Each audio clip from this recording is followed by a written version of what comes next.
Facebook menggantikan algoritma bagi mereka yang menjual hazmat, APD, sanitizer, masker tidak bisa berjualan di FB Ads. Bahkan sesuatu yang dimakan, diminum, obat, dan lain sejenisnya tidak boleh jualan melalui platform Facebook. Hal itu wajar dan dimengerti, namun di sini harus diingat, FB adalah negara dengan 2 miliar populasi, lebih banyak dari negara Tiongkok. Tidak salah kalau FB punya aturan bernegara dalam tanda petik. Kebebasan demokrasi di FB hampir tidak ada. Rakyatnya tidak bisa mengganti pemimpin FB sesuka-suka negara demokrasi lainnya. FB adalah sistem politbiro kalau mereka ini disebut bernegara. Ownernya presiden seumur hidup. Bahkan negara bukan lawan tanding negara Facebook. Hanya ketika Facebook mau membuat sistem currency sendiri yaitu Calibra, mendadak dunia tersentak. Dilarang oleh negara termasuk World Bank dan IMF. Facebook memilih menunda dengan perasaan geram. 2 tahun mereka menyiapkan hal ini semua. Sebagai bagian dari kapitalis, maka Facebook memilih konsolidasi, sebuah langkah pintar. Kita semua tahu bahwa globalis itu punya cita-cita ingin menegakkan single currency system di dunia ini untuk melawan kesombongannya mata uang dolar atau mata uang lainnya yang ingin menjadi pengendali transaksi di dunia ini. Semua mata uang sebuah negara dianggap tidak amanah, masih ada inflasi karena mismatch antara uang beredar dengan hasil produksi. Algoritmanya tidak berbasis emas yang stabil, tapi emas juga jadi komoditi saat ini. Juga harganya emas tersebut bisa dimainkan. Banyaknya, rumitnya, saling silangnya perebutan kekuasaan militer di dunia antara negara satu dengan negara yang lain membuat globalis punya pandangan lain melihat dunia saat ini. Mereka ingin juga menyudahi negara-negara atau kerajaan-kerajaan ini yang mereka anggap sudah tidak genah mengelola dunia selama 2500 tahun terakhir ini. Globalis punya mimpi, satu currency, satu sistem. Dan untuk melakukan hal ini, akankah mereka melakukan penggiringan opini akan COVID-19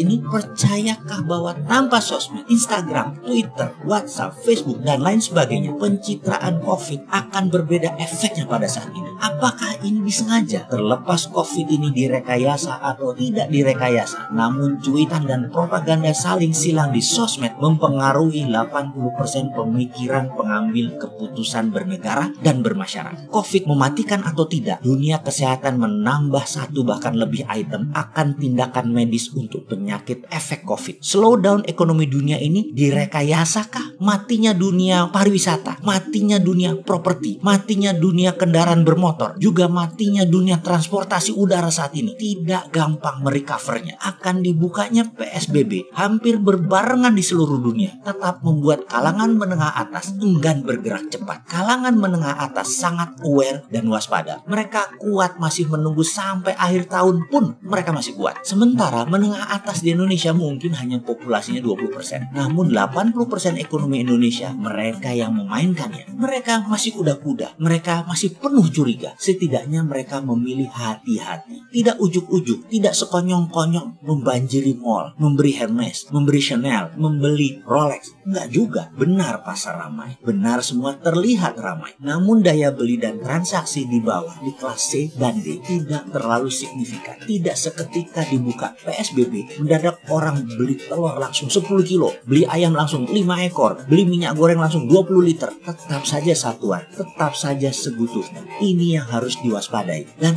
kalau Bosman ditanya, adakah solusi untuk memecahkan masalah ini semua? Jawabannya, ya pasti ada lah, namanya juga Sontoloyo. Sontoloyo itu kan anti globalis, anti kapitalis, bukan sosialis. Dan semua platformnya mendukung piramida terbawah yang akan di scale up dengan menunggangi kapitalis dan menunggangi globalis. Itu solusinya. Mulainya dari mana? Dari melihat apa yang dilakukan oleh para globalis menggoyang dunia. Masih ingat pernyataan saya, di negara berkembang, tindakan teror adalah untuk mengganti kekuasaan. Di negara maju, tindakan teror itu adalah untuk mengganti kebijakan. Jadi, menjalankan reign of terror adalah bagian strategi perang yang saat ini globalis lakukan. Kejadian white supremacy rasisme yang didukung Presiden Amerika terhadap kulit berwarna menjadi gerakan nasional dan menjadi gerakan dunia. Hal ini akan menyulitkan Trump berperang dengan Cina. Dalam informasi saya sebelum ini, saya katakan kalau saya Xi Jinping, saya pasti sponsori kaki tangan saya atau saya akan bangun membangun sleeping army kita yang di Amerika, disiram dengan jutaan dolar agar gerakan itu terus menggoyang pemerintahan Trump dari dalam negeri. Jangan remehkan informasi sederhana ini, tapi percaya saya, Tiongkok sudah lakukan. Lalu modal besar ternyata di-drop juga oleh George Soros. George Soros hari ini bermain terang-terangan, bermain terbuka melawan Trump, dan dia mensponsori gerakan kulit berwarna untuk turun ke jalan. Ini seru. Kemudian Joe Biden mulai melakukan serangan propaganda kampanyenya melalui semua media mainstream kecuali Fox News, itu medianya Trump. Ini seru kan? Asli seru. Di tengah-tengah globalis bermain melawan Trump, Facebook merambah kemana-mana, bahkan masuk ke Indonesia. Sahabat, sudah mulai paham peta kekuatannya. Sekali lagi, Indonesia bagaimana strateginya? Bagaimana jurus Garuda menunggangi naganya? Bagaimana jurus Garuda menerkam elang? Bagaimana jurus Garuda mencengkram globalis? Kita tunggu tanggal mainnya.